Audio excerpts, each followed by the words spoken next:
Good evening and welcome to my visualization project for social problems.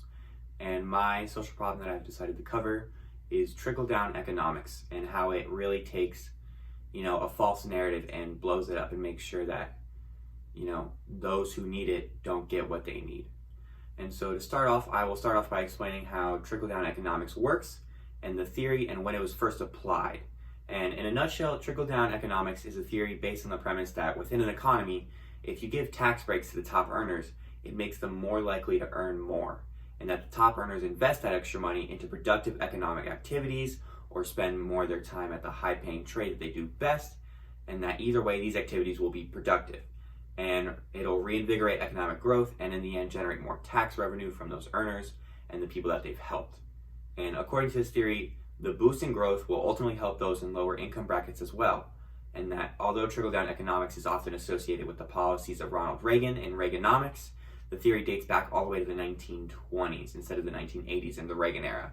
The name also has roots in the 1920s with humorist Will Rogers, who coined the term saying, "The money was all appropriated for the top in the hopes that it would trickle down to the needy," which in the 1920s was a good idea, and it really was a simple plan for a simple economy. It was those who earn will give back in terms of investing and good economic wealth standing. And in today's society, it really just does not help anyone.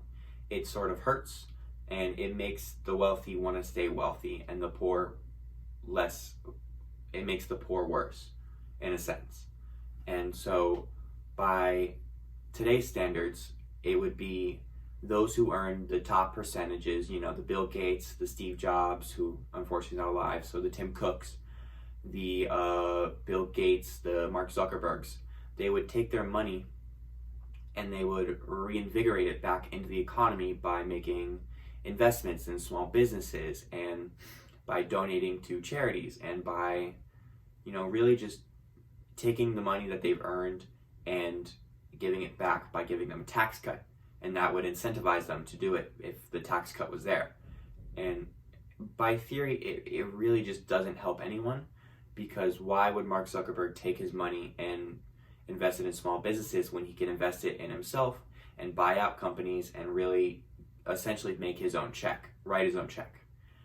And it really just hurts the economy because those who need it the most aren't getting it. And this theory was supposed to make sure that those who were getting the least would get what they deserve by those who are getting the most. And to go further into this, it started in around the Reagan era in the 1980s called Reaganomics, and it helped end the 1980 recession, which at the time was considered great because what Reagan had done, he had cut taxes significantly, and that top tax rate fell from 70% all the way down to around 108,000 or more for those who earned it. And it also dropped to about 28% for anyone with an income of 18,000 or more.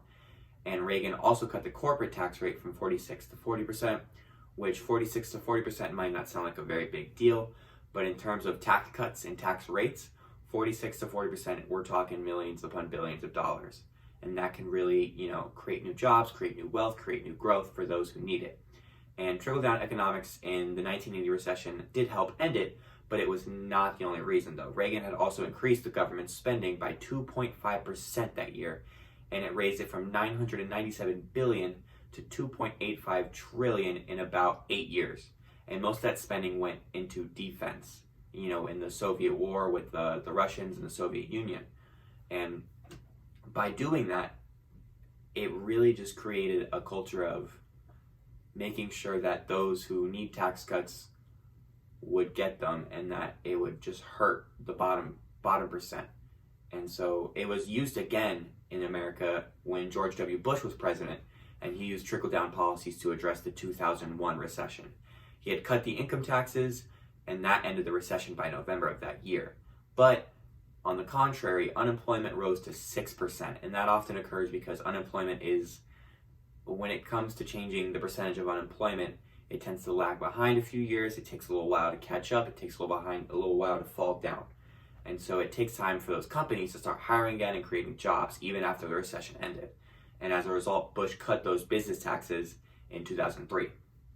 And it appeared that the tax cuts had worked, but at the same time, the Federal Reserve lowered the federal funds rate. It fell from 6% to 1%, and in this situation, it's unclear whether tax cuts or monetary policy caused the recovery from the 2001 recession. Trickle-down economics also said that the Reagan and Bush tax cuts should have helped people at all income levels, and instead the opposite occurred. Income inequality worsened.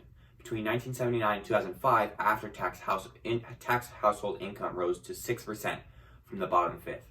And that sounds great until you see what happened for the top fifth. Their income increased by 80%, and the top 1% saw their income triple. Instead of trickling down, it appeared that prosperity trickled up. And to just cover it a little bit more, I honestly do believe that trickle-down economics was at its time good, and it did help end recessions. But in today's society, it just doesn't help anyone because it creates this culture of wanting to keep your money. And in today's society, we need to be a little bit more of a philanthropist instead of those who just seek to keep their own money. And that is why I believe trickle-down economics is a very deep-rooted social problem that everyone should know, learn, address, and understand in today's society. Thank you.